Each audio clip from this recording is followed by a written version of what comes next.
Excellent. So now we move on to the founder of Gitcoin, Kevin Owocki. He's going to provide some insights into creating a human mesh network. So learned a ton from him personally, so very thankful for his contribution today. And so take it away, Kevin. All right. Thank you, Brandon. All right. So hi, everyone. My name is Kevin Owocki. I'm the founder of Gitcoin, which is not a token. It's a place that if you're in the Ethereum ecosystem, you can get coins. Are we good? Yes, sir. Okay. Hello. Oh, okay. So I'm Kevin Owocki. I'm the founder of Gitcoin, which is not a token. It's a place that if you're in the Ethereum ecosystem, you can get coins in exchange for software development. I am also the organizer of the Boulder Blockchain Meetup, along with two other gentlemen in the Boulder blockchain scene. We meet every other week in Boulder, Colorado to just roundtable about blockchain technologies, and you all are welcome to come join us. I am a mesh member at CONEXUS, which is the world's largest blockchain venture studio, and as previously mentioned, the founder of Gitcoin, which is based off of Ethereum. So I'd like to start by just getting a little bit of a read for the audience. How many people in the audience have bought or sold Bitcoin in the past? Okay, almost all of us. How many have bought or sold Ethereum in the past? Okay, wow. And how many have bought or sold EOS in the past? Okay. Okay, you're smarter than I am. Got it. So this is my first, let's see, I'm sort of emerging from sort of the Ethereum Bitcoin bubble, and pretty excited to, in good faith, have conversations with folks who are into non-proof of work blockchains and learn a little bit about that while I'm here at CONEXUS today. So my talk is entitled A Mesh Network of Human Beings, and in order to set the framing for that, I want to talk a little bit first about the Internet of Money that I see emerging. So basically, since I'm the blockchain guy in my non-tech circles, I'm often asked to explain what is blockchain. And I found that explaining consensus mechanisms and decentralization is a quick path to people's eyes rolling over. And the thing that I've learned is that if you instead explain how it's going to impact a person's life over the next several decades, then that's much more interesting. So the analogy that I've fallen into using is that the internet changed our lives because it's the ability for information to be sent across a computer without a centralized intermediary. You think about all the way that's changed our media, record companies, our politics. The equivalent analogy with blockchain is that it's a protocol for sending scarce value across a computer network without a centralized intermediary. So the atomic unit of the internet revolution was information. The atomic unit of what could be a blockchain revolution is finance. And there's so much of our society that depends on money that it's really exciting to think about, rethink a lot of these ideas that haven't been rethought in a while. And the other analogy that I sort of use is that you would send an email to your coworker 3 cubes down and ask them if they wanted to get lunch today.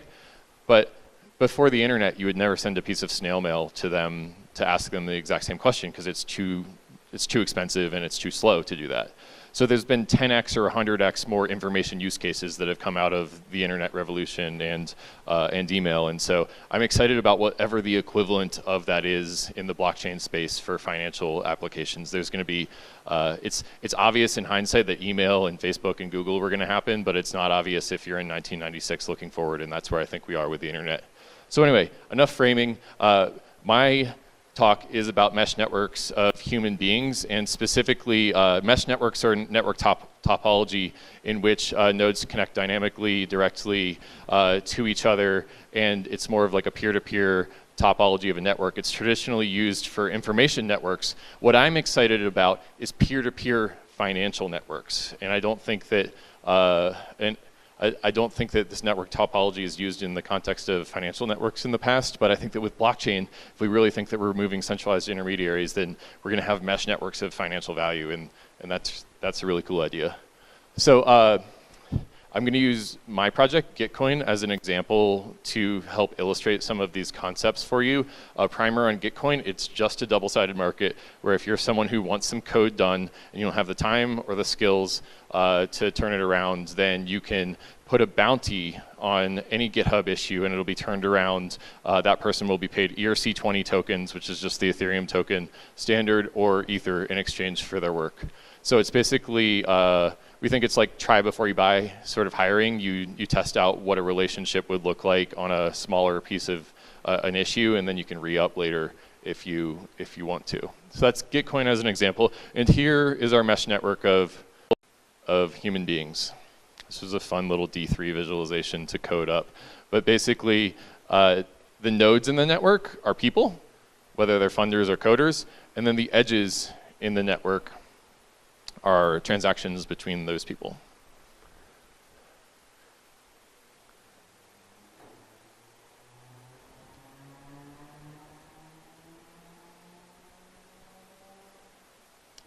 We've done about 2,000 transactions on Gitcoin since it's launched at the end of last year, and it's been super fun to build a product by and for software engineers.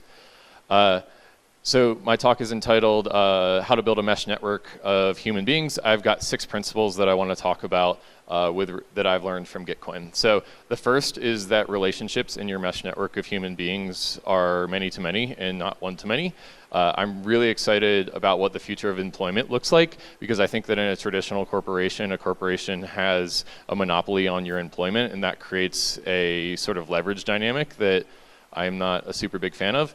If in the future there is a mesh network of jobs, then everyone will work for many people all at a time. And to me, that's very exciting, because a coder can always consistently level up as long as they're providing more value. So basically, person X isn't paying me enough. See you later, I'm going to go to person Y and Z. So there's a completely liquid network of jobs, and you can always sort of be hopping between different places, gaining different skill sets if you're someone who's up and coming in the ecosystem. And I think that that's something that I haven't seen in my career when there's a monopoly on employment. So I'm super passionate about the mesh network direction for jobs, and I think that it's important that we as protocol designers who are designing 21st century jobs build in ways for employees to have leverage over their employment and ideally make it self-sovereign. Second principle, every edge must deliver value to the network. So remember, edges are transactions in the network, and nodes are people. So the formation of each edge in a financial network involves both drivers, the things that make you want to make that transaction, and barriers, the things that are standing in your way of making that transaction. And one of the things that I think is really interesting about 2017 is that we just saw greed as the driver for so much of the activity in the space. So I mean, like, when your friend gets frickin' Bitcoin rich, aren't you gonna wanna get Bitcoin rich too? I mean, greed is a powerful motivator of human behavior. And but the thing about right now is that the barriers are super high. You gotta get KYC'd on Coinbase, you gotta pass their check, you gotta hook up your bank account, you gotta wait 4 days, you gotta back up your seed phrase and get a ledger wallet. So the barriers are high, and so what I'm really interested in this new financial ecosystem that we're building, hopefully an open source financial ecosystem, is what happens when the barriers come down. Because when the barriers come down, when the UX gets easier, then basically the drivers don't have to be as high as getting insanely Bitcoin rich in order to transact in the ecosystem. So what I think is neat about Gitcoin is that the driver to participate in open source software and to code is, I think it's slightly less of a primal driver than getting really, really rich.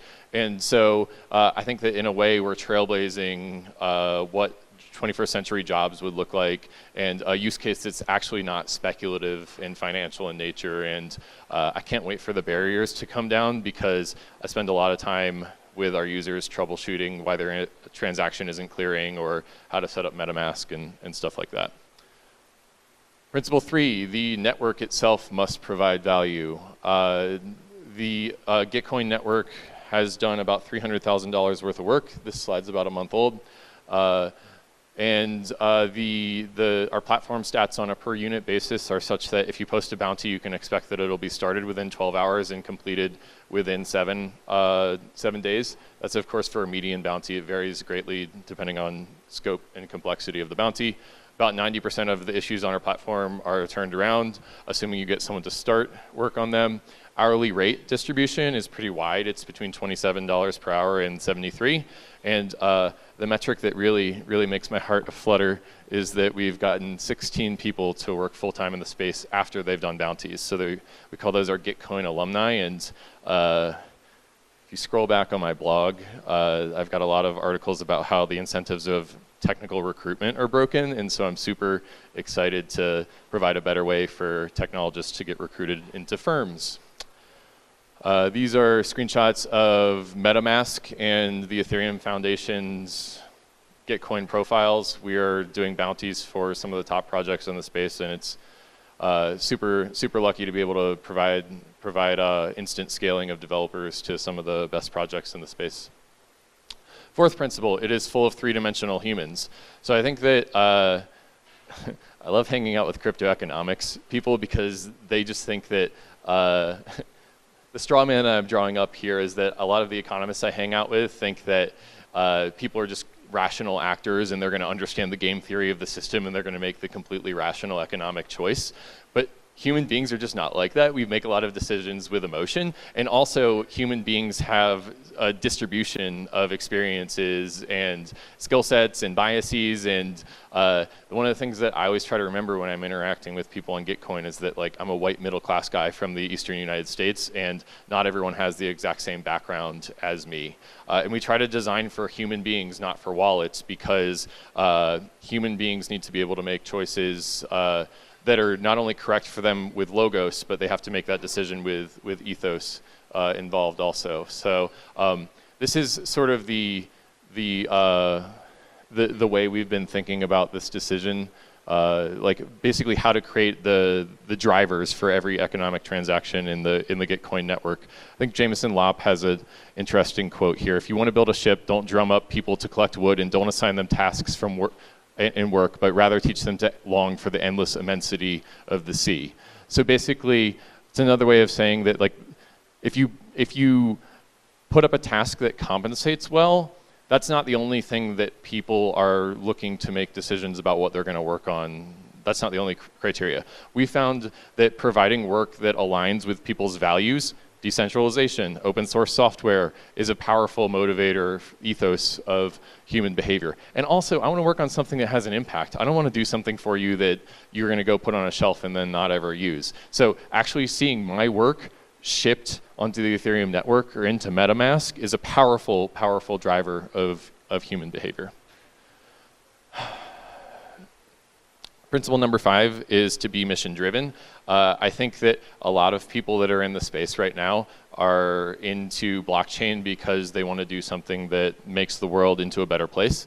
Our particular mission is to grow and sustain open source software. I've been an entrepreneur for 12 years. I've always used open source software. I've used open source web servers. I've used open source database servers, but I've never once given back to the communities that I've gotten those from. There's an incentive problem where if you're a developer, you work on open source software and you don't actually capture any of the value from that open source software. And we want to solve that with crypto economics and with blockchain. Number 6, it's a community at web scale, and this is the last principle. I think that we're super lucky to be in Boulder, Colorado, what I would call the Boulder, Colorado bubble, where I think that for the most part in the tech scene, people treat each other pretty well, and I just always really sad when I go onto Twitter and I see people being mean to each other and treating each other like they don't matter. And so I think that one of the things that I am really passionate about, it's the most abstract principle, that's why I saved it for last, is how can we scale what's working in the Boulder, Colorado and the Colorado blockchain scene to the web itself.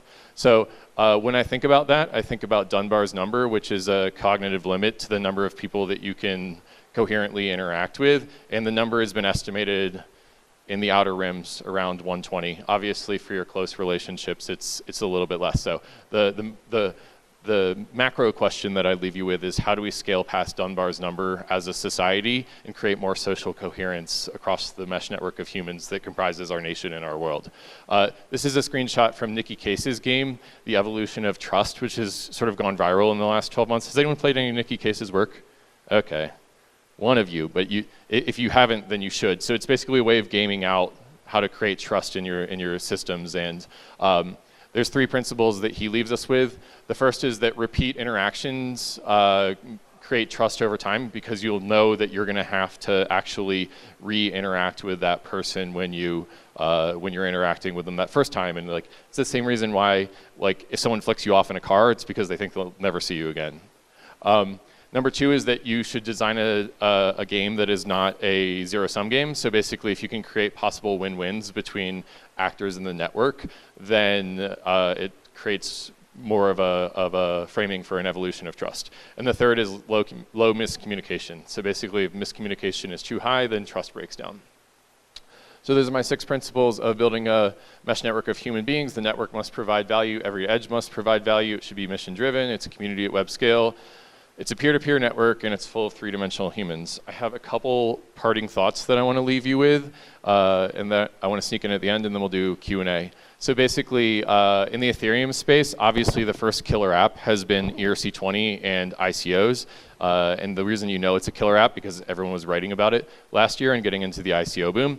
I think that we're building an open source financial system and a decentralized world financial computer, and that there will be more applications that will be fruitful than just ERC20 tokens and ICOs. And it's part of the reason why Gitcoin has not done an ICO and we don't have a token.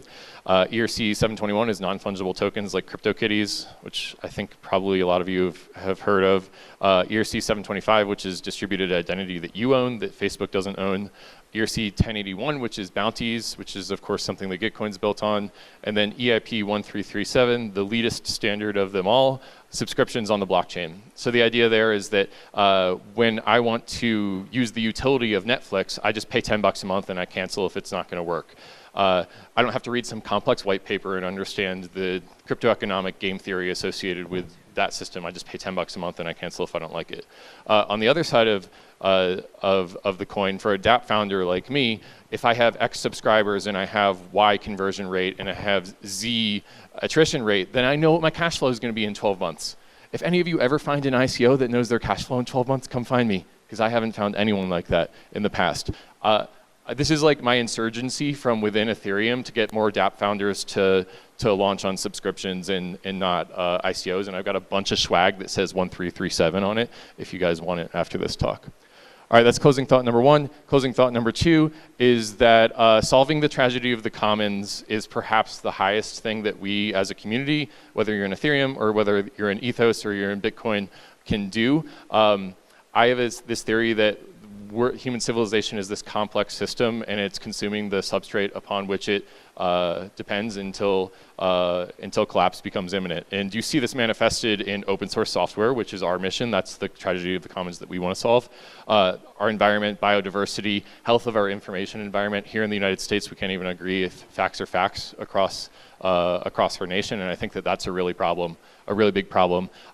Social coherence, the way that we work together as a society, as a mesh network of human beings, is possibly the biggest investment that I think that we as a society can make, and that's why my talk is about mesh networks of human beings. How do we scale past Dunbar's number? How do we build trust in the trust that exists in our local communities up to the national level and create more coherence in our systems so that people can work together? I think that by and large, technology is a weapon. I develop a sword, you develop a better sword, you develop a gun, and then I learn how to make guns, and then we go to cannons, then we go to nuclear weapons. But the thing about social coherence is it's not a weapon that can be copied by the other side, by your enemy. Social coherence can't be leveraged in sort of like a zero-sum environment in a war, and I think that that's why it's a special technology that we should be investing in. And shit, man, I got a daughter, and I'm worried about the world that she's going to live in, and that's my deep why for why I'm doing all this. Third, and this is my shilly closing thought, your to-do list scales exponentially, and your time to do stuff scales only linearly. Gitcoin can close that gap. 15 years ago, if you had wanted to set up a website, you would have had to rack a bunch of servers, and you would have had to install Apache on them and get them all set up. Today, you just spin up an EC2 instance. We want to do the exact same thing for building your software development team. We want to make it so that you can just add a developer to your team. It takes 12 hours to spin them up.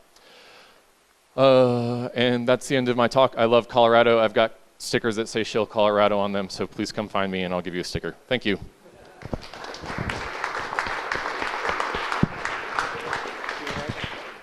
We got time for like a question or two? Or? Yes, absolutely. Okay. Go ahead. Cool.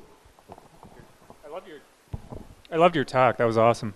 Thank you. One thing I do worry about, though, is sort of a race to the bottom with wages, with these kind of, putting out these jobs and these bounties, basically. So, like things like Fiverr, I see websites like Fiverr, I see a lot of designers just doing work for a lot less than they normally would. Do you see that as a problem with this? We haven't seen it yet, and that's because everyone on Gitcoin is a blockchain engineer that is hella in demand right now, and so there's a supply and demand dynamic that that happens there. I'm also, to compound your worry, what happens to all the stuff that's bundled with jobs right now, like health insurance and retirement plans and all of that kind of stuff? The folks here at Opolis in Denver are sort of working for a solution, towards a solution called self-sovereign employment, and I'm really excited to see what they come up with. I think that the key is to give individuals leverage in their job situations, and so I think that, like, as far as what Gitcoin is doing, we're sort of insulated from a lot of that because people need software engineers and they need blockchain engineers, but whoever builds like a bounty network for like logo design or something like that, that's going to be a consideration that they're going to have to build in, and I'm going to hopefully be working with those people to make it a utopia, not a dystopia. Hi, Luke. Hey, Kevin, great talk, man. That was fantastic. I really enjoyed that. One of the principles you talked about, like 3D humans, real human beings. I've been thinking a lot about the importance of locality or not. And I know you have your show, Colorado, and you're very passionate about the local community. But in this exploration of mesh networks, does it really matter what geographic location someone is in? Do you see a future where this is going to be completely independent from where someone physically is located? And how does that relate to how we build relationally in these types of systems? I had a reference slide, but then I forgot how to use computers, so I won't pull it up. But yeah, so I mean, I think that you're absolutely right that in the future in Web 3.0, thank you, Point, I appreciate it. That I still screwed it up. It's fine. I won't use the reference thing. So I mean, I think that human beings are still wired to want to invest in their local communities, and the governance substrate that we have from the Industrial Revolution is sort of built around city, state, and national governance. Without betraying my politics too much, I think that what I'm seeing in Colorado, to me, feels more healthy than what I'm seeing at the national level. And so one of the major themes of my talk is, like, how do we hijack what's working in our local communities, the low miscommunication, the mutual win-wins, and the repeat interactions, and how do we scale those out into the internet? So I mean, I think that, like, we're at a point where we're leaving that last monkey bar and we don't have anything to grasp onto yet. So I think that we're sort of like building that momentum to have confidence that we can grasp onto the next thing. But I don't see the monkey bar quite yet. I mean, I'm like sort of working on it. But I agree in principle with the premise of your question, which is that which I think your premise was, that we need to scale past just localities as a civilization. Thanks for the question. I'm looking forward to our panel in like 5 minutes. Anyone else? Zane, Freedom Proxy. Thank you, everybody, for coming out. I'm Zane from Freedom Proxy. This is really cool to see this bigger crowd. It keeps getting bigger and bigger. Not a technical question. I want to know where the stickers are at, and I love your passion, and thank you for coming out and presenting as well. Thank you. I'll be distributing the stickers in a second or two. Thank you so much. And don't forget to shill Colorado while you're at it, despite what Luke Stokes says. Okay.